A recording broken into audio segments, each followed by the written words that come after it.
Good Saturday morning, everyone. Today on Perspectives, there's a debate going on among residents and some gun owners, and that is, should adults be allowed to carry concealed firearms in certain public places without a permit?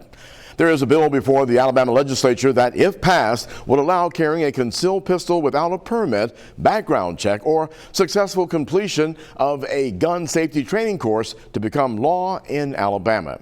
Law enforcement advocates on both sides of the legislation, the Alabama Sheriff's Association is one, and they are against it. While one of the state lawmakers who actually sponsored the bill is a police department official. Alabama House Bill 44 is up for debate in this legislative session. Now, the controversial bill would eliminate the need to obtain a concealed carry permit to carry a pistol in Alabama. Two Southwest Alabama sheriffs join us on Perspectives this morning to share their opinions. Now, while sheriff departments in the state of Alabama do benefit financially from the permit process, law enforcement officials opposed to this new legislation say that it's not about the money. Instead, officials say that it's about keeping the community safe. However, supporters of the bill say that it's meant to support the Second Amendment rights of American citizens. This morning, we welcome Mobile County Sheriff Sam Cochran and Baldwin County Sheriff Huey Hoss Mack. Both oppose the proposed legislation. However, as mentioned, there are advocates of the bill who say that the current permit laws and fees impede the Second Amendment rights of citizens. Well, stay with us this morning as we talk about the proposed legislation, HB 44, when Perspectives continues after this quick break.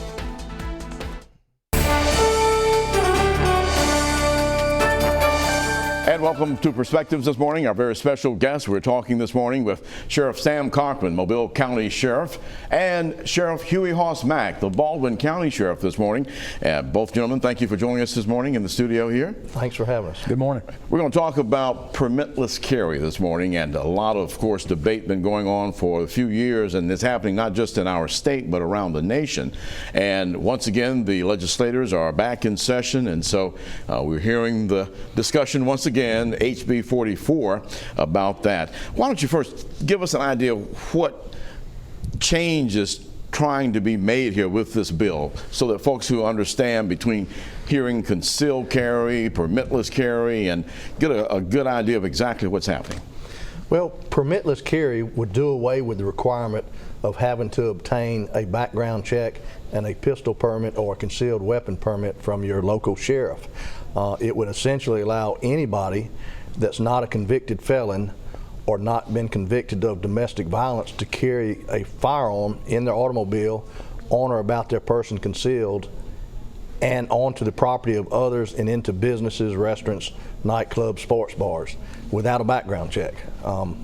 It's been an effort for several years.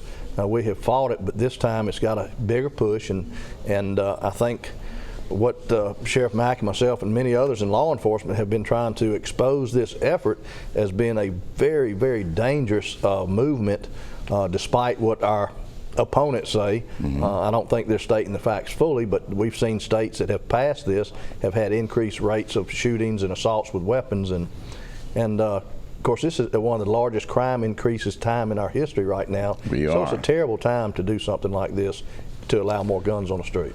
Now, Sheriff Mack, your sheriff, who is a president of the Sheriff's Association for the state, he has gone on record saying that the Sheriff's Association is against this. And it's amazing, though, the bill introduced by a law enforcement official also in the state, but the sheriffs throughout the state are saying that this is not something we want in the state. Well, you're correct, Eric, and first of all, I want to compliment you because you got the distinction correct. This is about permitless carry. There has been other conversations used about constitutional carry and things of that nature, but what this debate is about permitless carry. And one of the things, and I think the sheriffs of Alabama are uniquely united on this front, because we're very concerned. This is not a one-issue conversation. It's not just about being able to carry a concealed weapon without a permit. There are could be many unintended consequences this bill will provide. As Sheriff Cochran has said about the accessibility of some of these weapons that could go into venues now, which now they're prohibited out of a matter of public safety. And that's why this is a public safety issue for the sheriffs and the chief chiefs of police in this state, because we're very concerned in our current climate that we're dealing with that this may just add to what we're having to deal with on a daily basis. And speaking of law enforcement from the police side, we had expected to have Public Safety Director Batiste join us also of Mobile, because they are also united with both of our sheriffs here in Southwest Alabama. You were talking about seeing some of the effects of what has happened in other states that have gone to this, and already Alabama, according to one venue, is number 5 in states with the most gun deaths already. Would that change for the better or for the worse with this bill? Well, we think it would certainly change for the worse. Unfortunately, for whatever reason, those of us in the South, we experience more gun crimes than other parts of the country, just like law enforcement officers. Law enforcement officers have a 5 times greater chance of being killed in the line of duty in the South versus other parts of the country.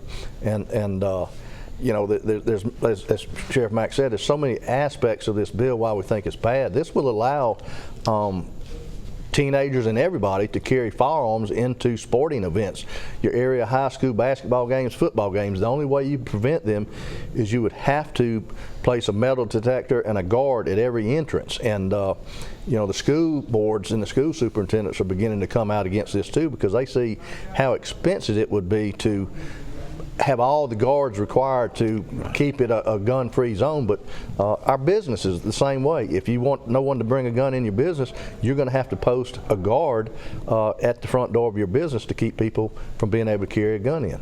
And you mentioned the school situation. We just had that happen at Ladd Stadium, to where even though you have the detectors out there, if you don't have it 24/7, so to speak, then something can happen. An incident that we're still looking right now for one of the shooters.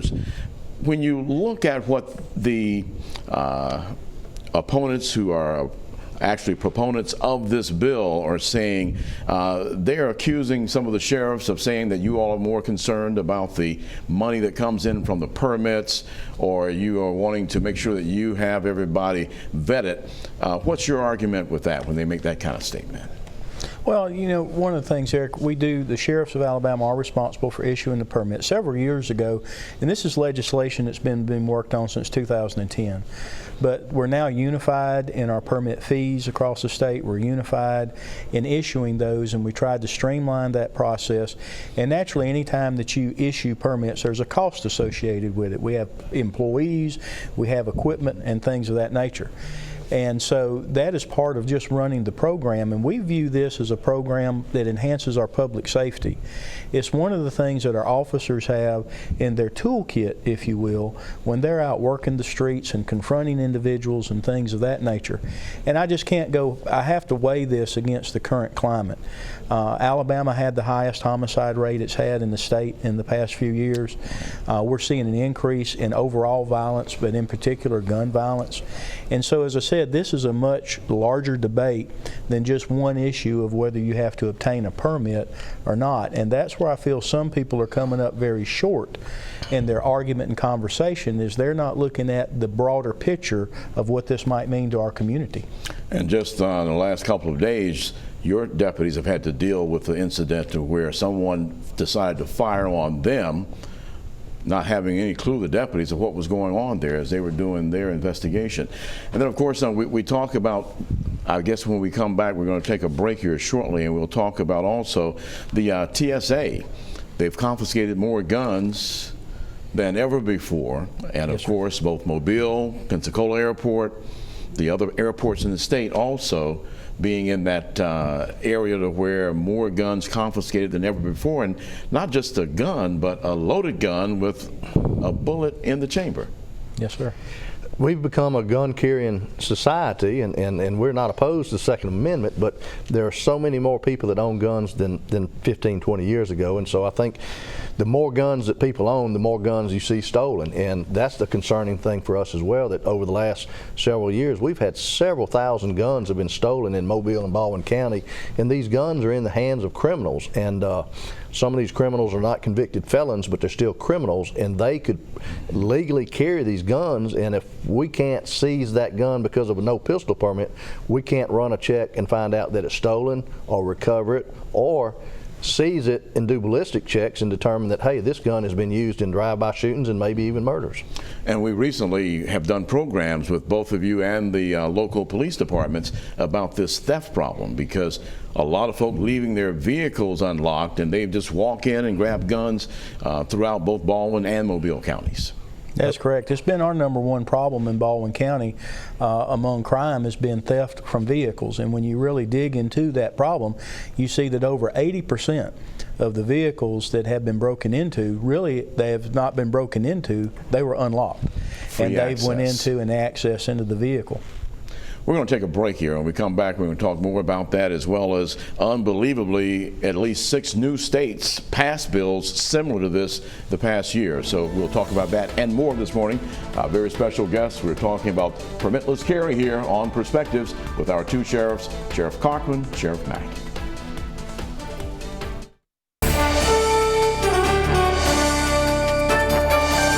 Welcome back to Perspectives. Our guests this morning, Sheriff Sam Cochran, Mobile County, and Sheriff Huey Hoss-Mack of Baldwin County, our guests this morning. And we're talking about permitless carry, a HB 44 bill that's being debated and discussed in Montgomery. And of course, the Sheriff's Association of the state is against this, as well as both of our sheriffs here in Southwest Alabama. We're talking about some of the things that are pros and cons of this bill. Let's talk again about, we were talking about the TSA numbers, and those numbers have gone up, and people are concerned. I'm sure we know what happened at the Atlanta airport this past year, where someone was, they had a gun there, and there was a bullet in the chamber. The guy reached in the bag and went off and just created pandemonium at the airport. Would that be sort of one of the things that we maybe see more of with the change in how the law will read? Well, I think people that obtain a concealed carry permit are more responsible people, and unfortunately some of those right now, perhaps after the pandemic had not been traveling as much, and they got out of the habit of saying, hey, I can't carry a weapon in my luggage. And so we've seen several more seizures at the airports of guns, and we know more people own guns because of the increased rates of crime, and more people are purchasing firearms to protect themselves. But I think it's more related to not having traveled in a while, and just that many more people own firearms, and some are irresponsible. Sheriff Mack, what about what you're hearing from your deputies with the different things that are happening, and of course just a tragic event just the other morning where you all had to deal with someone who had shot at the deputies? Well, you know, Eric, and once again, I think that's why this conversation has to be weighted against the current state of affairs and the current time. Certainly in law enforcement, we have seen a little bit more resistance from those that have violated laws and those that are being questioned by law enforcement. Unfortunately, some of that resistance has come very violent. As Sheriff Cochran said, the Southeast leads the nation right now in the number of in the line of duty deaths in our nation. And so it's a great concern. And also we have seen, I think it was pointed out by Mayor Stimpson just the other day in a conversation that he had, of some of the disrespect for law enforcement and some of that our people are having to deal with. So our deputy sheriffs, our police officers that are in our respective counties, that's something that they think about every day when they're dealing with a situation. And it's a challenge for them, because every situation they go into now, they're having to process that and weigh that information that's going on currently. We were talking off camera during a break about a situation that you saw a story about one of the prosecutors who was giving an example of some of the cases that she was dealing with, and how this permitless carry would affect this to where things would be a misdemeanor. Yeah, just this week, the assistant prosecutor for the City of Mobile's criminal court, who is proposing aggravated menacing, which would make it a felony, but right now menacing is a misdemeanor. She said, I'll give you 3 recent real-life stories. She said, we prosecuted a man that held a gun to his nephew's head and made him apologize. They prosecuted a person that held a gun to his wife's eye, threatening to kill her, and an officer that responded to a call, they pointed a gun at him. Now these 3 people, could all be convicted, but it would be a misdemeanor, and those would not be prohibitive offenses to carry a gun if this were to pass. So people that have been convicted of serious misdemeanor offenses, thefts and public drunkenness, fighting and menacing, they would be allowed to carry a weapon unless there was a requirement for a background check, and the sheriff and I and others would probably deny those people the ability to have a concealed carry. They would still have the right to keep and bear arms at their homes or go hunting, but they would not be able to carry a weapon into other avenues without a concealed carry. And, you know, it's really scary when you think about some of the things that are happening where we have with the courts not giving law enforcement the support that they need when somebody is apprehended and locked up. We just had an incident here in the last week where a person out on bond for murder commits another murder, and it wasn't the first time it's happened here. Why is there not an understanding for the pros? And we mentioned that this has happened in at least 15 states where they've passed this kind of bill. What is it that they're seeing that they need to have allow everybody to have a gun? Because there should be a line somewhere there. This is lobbyist driven, driven by special interest lobbyists, and of course I feel that these states that have allowed it, they're wrong. I think they've made a mistake, and I don't think, you know, we need to go rushing behind them making the same mistakes. You know, I think our representatives, our legislators, they need to listen to the voices of law enforcement. We've been at this a long time. It's, quite frankly, from what I do, it's all I've ever done my entire life. I've studied crime and crime trends for 46 years, and I see this as a dangerous effort on the part of special interest. And that's why I think we're speaking out so much to expose this, because this could happen in a bubble in Montgomery, be law without anybody knowing. So I want the public to know that there are some of our representatives that are going to try and pass this, and it's going to affect them. And any high school parent should be scared, because teenagers 18 and above could carry weapons in their cars, carry them into sporting event venues, and we know 18-year-olds sometimes overreact and, you know, boyfriend, girlfriend stuff, but it's just bad. Have you all heard from some of your law enforcement counterparts in these other states, like Kentucky, one of the ones just passed this? Have you talked to some of them and getting observations of maybe some of the information from there can help here in Alabama for your cause? I have, Eric, and part of the thing that I do, I sit on the board of the National Sheriff's Association, and I have a lot of contacts with sheriffs all across this nation. Several of them are some of those states that have most recently, and they're concerned. And keep in mind, some of these laws have just recently been passed. Right. So a lot of the data is not there yet, and they're concerned that once things start kind of happening, people do start getting out of the habit of having to go get their permits and things of that nature, that's when they're going to start seeing perhaps a measurable difference in everything. So they're concerned about what may be coming based upon the legislation that was passed in some of those states. When you're in a store or a restaurant, where I've seen it many a time, people who are carrying, does that create a certain attitude or an environment where things change for people who, say, are not carrying their weapon, but they have their own weapons? Do you think that changes the environment, the atmosphere, when you see people like that? Well, certainly we've seen it, and what you're referring to is open carry. And Alabama does have open carry at the present time, has had it for many years. And so it does. If you're sitting in a restaurant, if you're sitting in a theater, if you're sitting in a church, and you see somebody come in and they have a weapon strapped on their hip or whatever, and you see that weapon, once again, in today's environment, that causes a lot of concern. But these people in Alabama, in our area right now, they have been licensed through a permit, so we at least have that feeling, sense of security.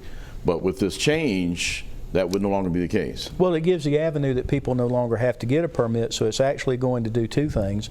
It's going to allow people that would be otherwise now be able to get a permit. They won't have to have a permit, so they would be able to carry.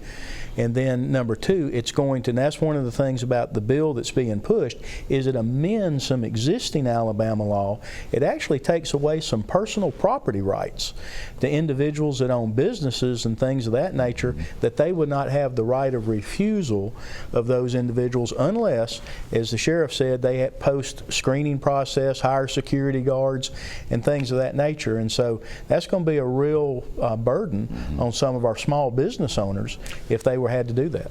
We've got about a minute and a half left. Tell us, what does a viewer this morning who's watching this, what do they need to do to help support what you all are wanting to see happen in Alabama? I think they need to contact their local representative and tell them that they're opposed to permitless carry. And 4 of our local representatives in Mobile County have signed on endorsing this bill, and I think some of them signed on without knowing just what it was doing, but we've let them know. And but we have 4 representatives here in Mobile County that are sponsors of these bills. All right. Our sheriffs, we thank you so much for coming and sharing this morning. Sheriff Sam Cochran, Mobile County, and of course, Sheriff Huey Hoss Mack, Baldwin County. And hopefully the viewers this morning, you're watching, you hear the information, so make a decision about what you want to support here in our state. Well, thanks for joining us for Perspectives this morning. We thank you both, gentlemen. Thank you. Thank you. And of course, if you'd like more information on where the two sheriffs stand on the proposed legislation, you can call their offices at the phone numbers you see there on the screen. You can also contact them to voice your concerns or support for that legislative bill. Now, according to media reports, the legislation would eliminate the need to obtain a concealed carry permit for a citizen to carry a pistol. Republican State Representative Shane Stringer of Citronelle, he filed the legislation, and supporters of the bill say that the current requirements infringes on Second Amendment rights. You can look up the latest information on that proposed legislation by logging on to the State of Alabama legislative website. And next up on Perspectives, we preview the upcoming 4th annual Spirit of Our Ancestors 2022 Festival. This year's event will feature the stories of the slave ship Clotilda and Africatown. Nationally recognized playwright and award-winning director Terrence Spivey will bring them to life in a short stage highlight titled An Ocean in My Bones. We'll also talk with Spivey, who has worked with many theater greats in more than 3 decades of creative work. He will share his attraction to the Clotilda and Africatown story.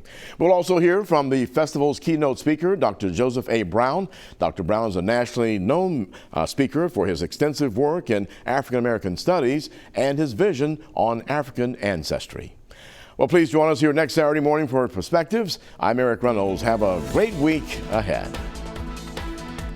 Thanks for watching Fox 10 News. Watch us live wherever you are, on our mobile, our streaming news app, and you can also watch us on Roku, Apple TV, and Fire TV.